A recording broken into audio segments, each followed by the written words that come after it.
Entrevista Venevisión. Líder en opinión. Por tu canal independiente, Venevisión. Hoy nuestro invitado en Entrevista Venevisión es el secretario ejecutivo de la Mesa de la Unidad Democrática, Ramón Guillermo Aveledo. Bienvenido.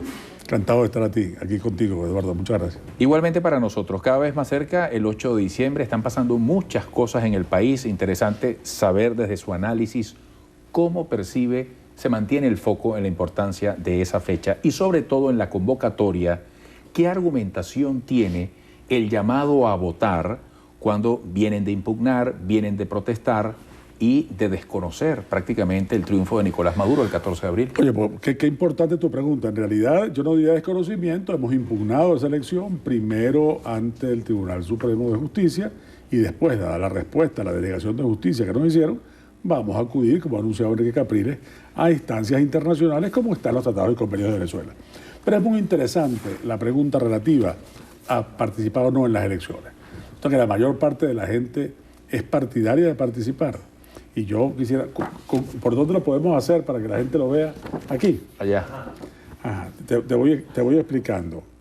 Fíjense ustedes ven que en la población en general, el porcentaje de personas que piensan que la oposición debe participar en las elecciones es el 74%. Solo 16,1% piensa que no debemos participar. Ahora, ¿esas personas dónde están? ¿Dónde están los que creen que no debemos participar? No entre los opositores. Entre la gente opositora, el porcentaje está entre el 93 y el 95% que quiere participar. Es esta franja donde predomina el verde. ¿Dónde hay más gente que opina que la oposición no debe participar?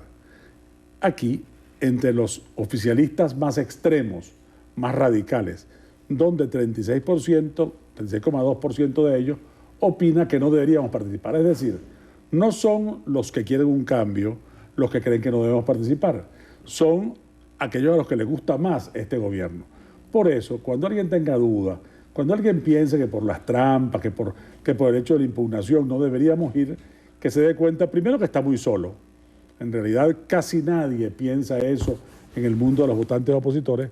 Y en segundo lugar, que la compañía que tiene es la de los oficialistas más extremos, la de los oficialistas más convencidos de su política, que por supuesto no quieren que nosotros vayamos a votar, no quieren que nosotros vayamos a participar. Ahora, si la gente que está más comprometida con este gobierno, por ejemplo, lo ha declarado el diputado Cabello, por ejemplo, lo ha declarado el candidato Ernesto Villegas, que cómo es posible que la oposición vaya a participar cuando ha impugnado la elección, pues resulta que es lógico que ellos piensen así, porque preferiría, por ejemplo, ya quisiera Ernesto Villegas no tener que enfrentarse a Antonio Ledesma. Obviamente quisiera que Antonio Ledesma no se presentara o que nosotros no fuéramos a votar, porque así tendría la vía pavimentada para esa misión que aparentemente es imposible, que es que sea electo alcalde metropolitano.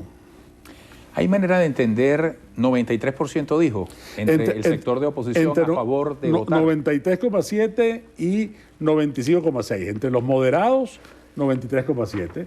Entre los más convencidos, los opositores más extremos, dice esta encuestadora, 95,6. Es decir, que el porcentaje más grande de opositores, que es partidario de no participar en la elección, es 2,9, porque hay 3,4 que no saben o no contestan. 2,9 es el número más grande de opositores que no quisieran que participáramos. Es decir, que cuando alguien está en esa posición, que se dé cuenta, por un lado, que su compañía es el 2,9% del total de los votantes que simpatizan con un cambio, de la gente que votó por Capriles, de la gente que ha estado a favor de cambiar las cosas políticamente en Venezuela.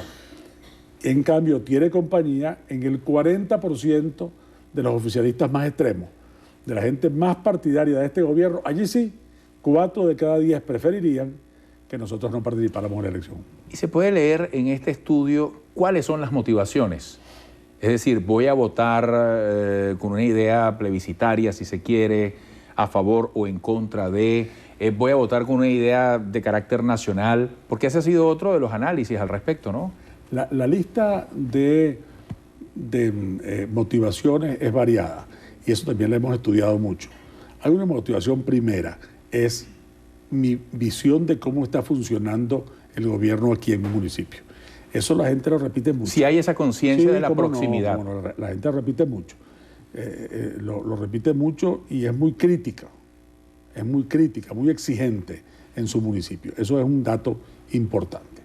En segundo lugar, una serie de problemas nacionales. Problemas nacionales como la inseguridad, como la escasez y los problemas de la economía. La gente siente que es una oportunidad de expresar su parecer, su descontento frente a eso.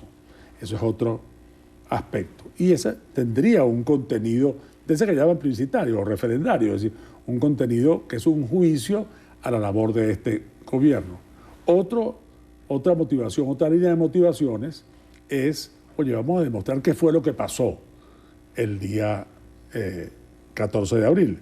Si los que quieren decir, no, vamos a mostrar que de verdad ganó Maduro, y los que quieren decir, no, vamos a demostrar además, que de hay verdad un punto de honor que de verdad que ganó incluso Capriles. será alegado si resultara favorecido el otro sector, ¿no? Natural. Entonces, hay una parte de los electores que se sienten motivados por eso.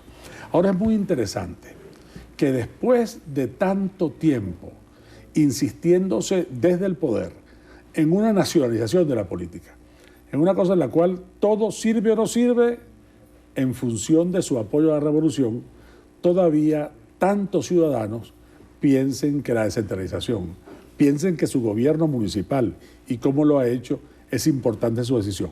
Eso quiere decir que la cláusula constitucional que prescribe la descentralización tiene mucho más fuerza política y social de lo que muchas veces creemos. Eso es un dato positivo, yo creo que es un dato que nos permite ser optimistas a los venezolanos, como venezolanos. Estoy hablando aquí de opositores y de oficialistas, estoy hablando de venezolanos. Que le demos importancia al gobierno municipal es un dato que vale la pena tomar en cuenta. En medio de este entorno de la política, en este trayecto hacia el 8 de diciembre y más allá, surge en este momento la denuncia por parte del Ejecutivo de un supuesto plan de magnicidio. ¿Qué peso le confiere a usted de real impacto, de real influencia al ambiente político y social de la Venezuela de hoy, a la gente que está interpretando las cosas? Es muy posible que si nuestros oyentes tuvieran un promedio etario más alto, pudieran recordar la canción de Héctor Lavoe, Eres como un periódico de ayer. En realidad, Maduro es como un periódico de ayer. Esta denuncia también a la gente dice, pero es la misma, está repetida. Por cierto que ha batido el récord. El difunto presidente hablaba constantemente de eso, pero en estos pocos meses que lleva Maduro en la responsabilidad del Poder Ejecutivo, ha inventado varios, o ha planteado, o ha denunciado varios, que después no terminan en nada. Siempre son planes más o menos truculentos, que no terminan en nada. Eso, por cierto, es un libreto aprendido, es un libreto de origen en el gobierno cubano. Frecuentemente, a lo largo de estos 50 y tantos años que lleva el actual gobierno en Cuba, se denunciaron distintos planes organizados en el exterior para un magnicidio. En Venezuela, la mejor opción para cambiar de gobierno no es magnicidio ni ninguna cosa violenta, en lo más mínimo. La mejor opción es la democracia, es la vía pacífica, democrática, constitucional, electoral, la vía que nosotros representamos, que es la estrategia de la Mesa de la Unidad. Por eso es completamente estéril el intento del gobierno de vincularnos directa o indirectamente con estos planes. A veces lo hacen, a veces no, porque en realidad todo el mundo tiene muy claro que nuestra línea de conducta, nuestra línea política es clarísima, es transparente. Estamos a favor de un cambio político por la vía pacífica, democrática, constitucional y electoral. El Ejecutivo también ha planteado hacerle frente a la corrupción desde el punto de vista partidista, se escuchan acusaciones, advertencias, va a caer fulanito, menganito, se ha solicitado incluso allanamiento de inmunidades parlamentarias. ¿Qué valor le agrega esto a la realidad de las prioridades para el debate nacional? Por cierto, que en esta misma encuesta, que es una encuesta encargada por nosotros, a una empresa encuestadora muy importante, ahí a la gente le preguntan cuál es qué es lo que le ve, lo mejor que ve en el gobierno de Maduro. Y el primer renglón es nada, 37%. Después viene que sigue el legado de Chávez, no está en este cuadro, que sigue el legado de Chávez, después viene el gobierno de Calle, pero todo con porcentajes muy pequeños. Y solamente 2 y algo, 2,6, 2,9%, no recuerdo con exactitud la cifra, pero no llega al 3%, piensa que es la lucha contra la corrupción. El gobierno sabe que mucha gente piensa que hay mucha corrupción, porque es verdad, y sabe que es un pasivo. Y entonces hace distintas cosas efectistas para mostrar que lucha contra la corrupción. En realidad, Eduardo, la corrupción, ¿qué la ocasiona? La concentración de poder, el exagerado poder incontrolado, la falta de autonomía de los poderes públicos, el que se use, se privatice tanto los poderes públicos como la ley, como los recursos del Estado, para beneficio del pequeño grupo que habla políticamente en nombre del gobierno. Esas cosas son profundamente corruptoras. Para alterar eso, ¿qué hay que hacer? Bueno, que haya efectiva vigencia de la Constitución, que no se usen los recursos públicos para fines particulares, que haya separación de poderes para que entonces los tribunales y el Ministerio Público actúen con imparcialidad. Esas son las cosas que hay que hacer. Medidas efectistas, hacer campañas, hablar mucho del tema. Habilitantes, es apariencia. La habilitante es interesante el punto planteado, porque Maduro dijo que le hacía falta la habilitante para aumentar las penas de las cuales eran objeto aquellos que fueran condenados por actos de corrupción. Eso necesitaría solamente, para lograr eso, que presentara sendos proyectos de reforma a la ley contra la corrupción y al Código Penal en los delitos que corresponden, y eso un gobierno que tiene mayoría parlamentaria podría tramitarlo aún sin el acuerdo nuestro, que pudiéramos estar de acuerdo, por cierto, si presentan el proyecto. También, por cierto, hay que recordar que en 2011 presentó el gobierno y se acordó por unanimidad en esta misma Asamblea Nacional una reforma a la ley contra la corrupción. ¿Y tú sabes dónde se detuvo esa ley? En la Procuraduría. La procuradora de entonces era la doctora Silvia Flores. Sería interesante que Maduro le preguntara a ella por qué en ese momento se detuvo la aprobación, el proceso de la tramitación de la ley anticorrupción, que fue aprobada por unanimidad en la Asamblea Nacional. Sería interesante saber eso, porque la verdad es que la lucha contra la corrupción se habla mucho, pero se hace poco con relación a ella. La escasez en distintos rubros, incluido el de los medicamentos, alimentos, ¿de qué manera encuentra una solución o las acciones que aproximen a la solución? Con apoyo verdadero a los productores, eliminando todas las cosas que los amenazan, que los atacan, que los acosan, toda esta retórica y todo este exceso legislativo.